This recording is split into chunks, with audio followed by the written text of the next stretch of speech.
everyone, in this video we're going to learn different tricks of sewing. So let's get started. First we are going to put this needle inside the sewing machine. This way you will get this beautiful frill design. Look how easily you can make it. Start the machine and look, it's done. Next in the video we are going to learn how you can put this bottle cap on one side of the machine using double-sided tape. Now put the cloth and start the machine. This way the cloth will go in a straight line, or you can also put it like this, and look how easily the stitching is done. Finally we are going to use this method for the upside down clothes. Here we are going to put it on the top of this object, and you can put it like this, remove it from the hole, and look, it's done. It is very easy this way. You can try it at home.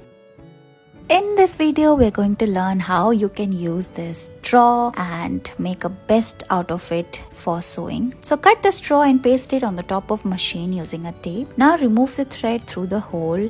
After this, we're going to take the fabric and start the machine. Here we are going to make a star shape. So start the machine and you can see the thread is in a straight line, and how easily you can hold the fabric like this and start the machine, and look, your star is ready. In this way you can make more such design. Cut the extra part of the thread and look, it's done. Similar way you can use this trick and make different designs as well.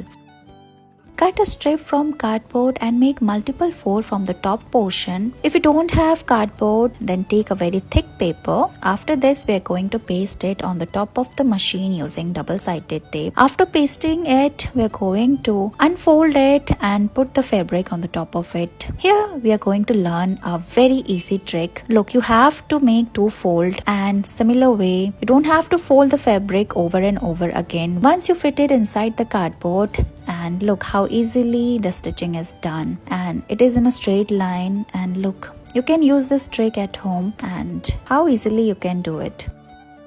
Scrunchies are trending nowadays, but they are costly, but you can make your own at home with this very easy method. So let's learn how you can do it. Here we are going to take this beautiful printed cloth and stitch it from its one side after folding. Now we are going to put this hair band. Look, you have to hold it from its one corner and fold it like this. We are going to make some pleats here. So fold it from its one corner, leaving the hair band on one side, and stitch it from the open one like this. Start the machine and look, it's done. Here we are going to leave one portion open so that we can remove it, and we need this side, so yeah, we are going to correct the side, and look, it's done. After removing it, we are going to again fold it and stitch it from this side as well, and look, it's done. Cut the extra thread and look how pretty this is looking. Do try it at home. All you need is some beautiful fabric and a hair band, and you're good to go. You can make your own scrunchie at home. Thank you so much for watching this video.